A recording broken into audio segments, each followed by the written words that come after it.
প্রিয় দর্শক, আজ আমরা চীনের কাহিনী শুনব। কান খাড়া করে শুনবেন, কারণ চীনের কাহিনী শুনতে শুনতে চোখ বড় বড় হয়ে উঠবে। বিস্ময়ে ভাববেন, সর্বনাশ, এত কিছু তো জানতামই না। তাহলে আসেন ঢুকে পড়ি চীনের ভয়ঙ্কর ড্রাগনের আগুনের মুখে। চীন একটি ৯৬ লাখ বর্গ কিলোমিটারের বিশাল দেশ। এর রয়েছে ১৪টি দেশের সঙ্গে ২২,০০০ কিলোমিটার সরাসরি সীমানা।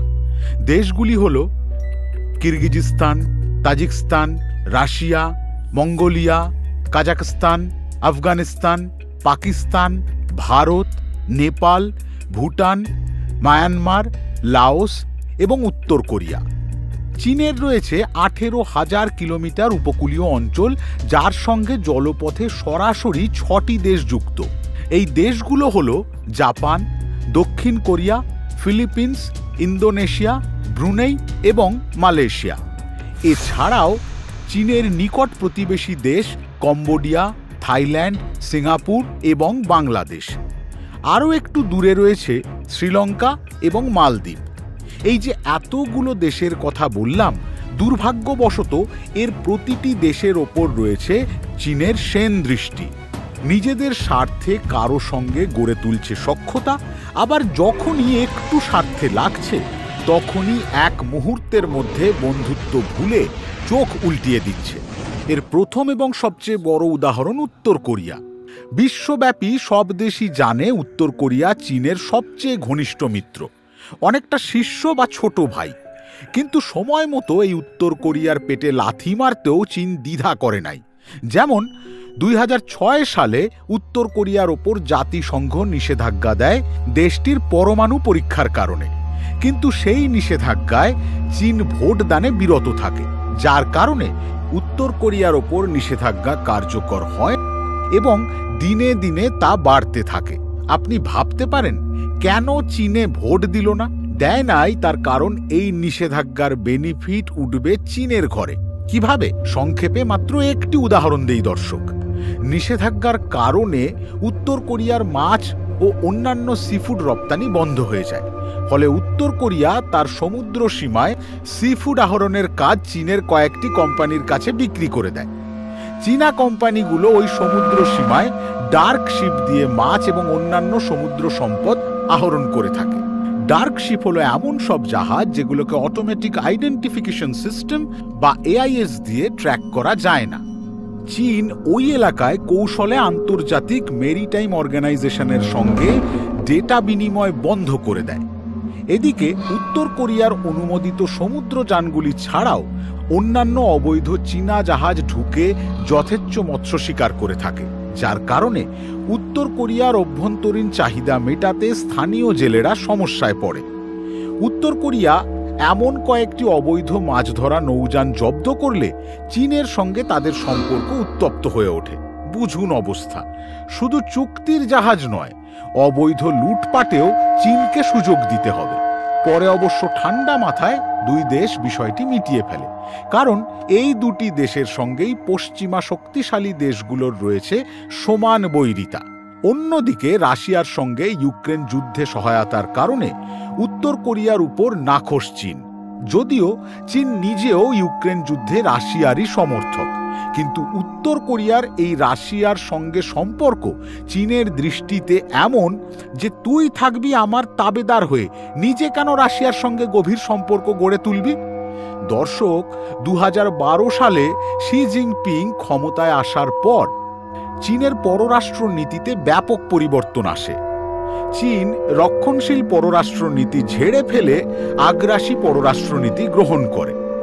শি জিন ক্ষমতায় আসার পর তিনি ক্ষমতার কেন্দ্রবিন্দুতে পরিণত হন এবং প্রতিবেশী দেশগুলোর প্রতি আরও নজরদারি শুরু করেন।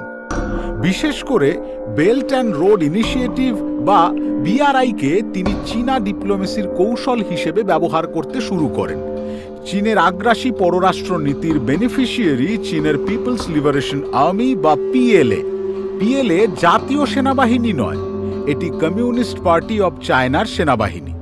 সেনাবাহিনী এবং পার্টির সঙ্গে সম্পর্ক থাকার ফলে স্বার্থান্বেষী গোষ্ঠী হিসেবে চীনের পররাষ্ট্র নীতিতে রয়েছে এই পিপলস লিবারেশন আর্মির যথেষ্ট প্রভাব। চীনের আগ্রাসনের অন্য উদাহরণ জাপানের সেনকাকু দ্বীপ। এই নির্জন ছোট্ট দ্বীপটি চীন নামকরণ করেছে দাইয়াও। ঐতিহাসিকভাবে দ্বীপটি ছিল জাপানের দখলে এবং ভৌগোলিকভাবেও এইটি জাপানের নিকটবর্তী, কিন্তু 1970 সালের পর চীন এটির দাবি করতে থাকে। খাড়া পর্বতের মাত্র 4 বর্গ মাইলের এই দ্বীপটিতে গ্যাস ও তেল আছে এমন সংবাদের পরই চীন এটির দাবি করতে থাকে। এটি জাপানের এক্সক্লুসিভ ইকোনমিক জোনের অংশ হওয়া সত্ত্বেও চীন সেখানে কোস্ট গার্ডের নৌযান দিয়ে পাহারা দিচ্ছে। চীনের নৌবাহিনীও টহল দিয়ে হুমকি দিয়ে যাচ্ছে, অর্থাৎ ওই দ্বীপ আমরা চাই। বিষয়টি এখন নির্ভর করছে তাইওয়ানের ভবিষ্যতের ওপর। দর্শক, চীনের আগ্রাসী মনোভাব কেমন একটু বুঝুন। হিমালয় থেকে দক্ষিণ ও পূর্ব চীন সাগর সহ বিশাল এলাকা নিয়ে চীনের মিনিস্ট্রি অফ ন্যাচারাল রিসোর্স একটি কাল্পনিক ম্যাপ প্রকাশ করে তার নাম দিয়েছে স্ট্যান্ডার্ড ম্যাপ।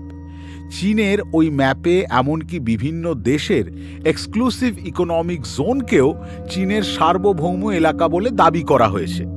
ইতিমধ্যে ওই কাল্পনিক ম্যাপের অংশ হিসেবে ফিলিপাইনের সমুদ্র এলাকায় ঢুকে চীনা নৌবাহিনী ফিলিপাইনের জেলেদের মাছ ধরা, নৌ পরিবহন এবং পণ্যবাহী জাহাজ চলাচলে বাধা দিচ্ছে এবং বিভিন্ন জল কামান ব্যবহার করছে।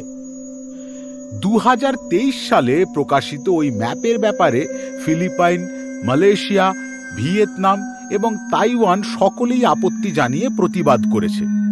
আপাতত আরেকটি উদাহরণ দিয়ে এই এপিসোড শেষ করি। পাকিস্তান তার প্রতিবেশীদের সঙ্গে লড়াই করার উচ্চাকাঙ্ক্ষা নিয়ে চীনের সঙ্গে সম্পর্ক গড়ে তোলে সেই 1951 সালে। চীনকে পাকিস্তান অত্যন্ত গুরুত্বপূর্ণ এবং অপরিহার্য বন্ধু ধরে নিয়ে অর্থনৈতিক ও সামরিক এক বিশাল ঝুঁকি নিয়েছে। শ্রীলঙ্কা, লাওস, জিবুতি, কিরগিজস্তান বা জাম্বিয়ার চাইতেও চীনের কাছে অধিক ঋণের ভারে জড়িয়ে পড়েছে পাকিস্তান। ওই দেশগুলির জিডিপির 10 ভাগের বেশি চীনের ঋণের বোঝা। 2023 সালের হিসাব অনুযায়ী পাকিস্তানের বৈদেশিক ঋণের পরিমাণ $124 বিলিয়ন, যা দেশটির জিডিপির 42%। এর মধ্যে চীনের কাছেই পাকিস্তানের দায় $69 বিলিয়ন। 2026 সালের মধ্যে পাকিস্তানকে বৈদেশিক ঋণ পরিশোধ করতে হবে $77 বিলিয়ন। পাকিস্তান স্বপ্ন দেখছিল গধর বন্দর হবে পাকিস্তানের দুবাই, কিন্তু বাস্তবতা হয়েছে ভিন্ন। পাকিস্তানের গধর বন্দর এবং চায়না পাকিস্তান ইকোনমিক করিডোর চীনের হাতে চলে গেছে। পাকিস্তানের অত্যন্ত গুরুত্বপূর্ণ গধর বন্দর 40 বছরের জন্য চায়না ওভারসিজ পোর্টস হোল্ডিং কোম্পানির কাছে লিজ দিতে হয়েছে। বন্দরের 91% আয় ওই কোম্পানি নিয়ে যাচ্ছে। চীনের এই সকল ঋণ পাকিস্তানকে কোনো সহায়তা তো করেইনি, বরং দেশটির অর্থনীতিকে তলানিতে নিয়ে গেছে। পাকিস্তানের মুদ্রার মান হু হু করে নেমে গিয়েছে, দ্রব্যমূল্য আকাশচুম্বী এবং জনগণের কনজিউমিং পাওয়ার সারা বিশ্বের মধ্যে এখন অন্যতম দুর্বল। পাকিস্তানের সেনাবাহিনীও চীনের কাছ থেকে বিপুল অস্ত্র কিনে এখন চীনের উপর নির্ভরশীল হয়ে পড়েছে। সেটা অনেক বড় কাহিনী, আরেক এপিসোডে বলা যাবে। দর্শক, চীনের এই ঋণের ফাঁদ নিয়ে পাকিস্তানের অর্থনীতিবিদ, সরকারের কিছু আমলা এবং সাধারণ জনগণের মধ্যে চরম হতাশা থাকলেও এখন কারোই মুখ খুলে কিছু বলার উপায় নাই। কারণ প্রকারান্তরে দেশটির অর্থনীতির ভাগ্য নিয়ন্তা হয়ে উঠেছে চীন। এটাই চীনের ডেট ট্র্যাপ বা ঋণের ফাঁদ। পূর্বে উত্তর কোরিয়া এবং পশ্চিমে পাকিস্তান চীনের সবচেয়ে ঘনিষ্ঠ দেশ বলে পরিচিত। এই হচ্ছে দেশ দুটির অবস্থা। তাহলে দীর্ঘকালের বন্ধু নয় এমন প্রতিবেশী ছোট দেশগুলোর সম্পর্ক কতটা ফলদায়ক হবে তা একবার ভেবে দেখেন তো।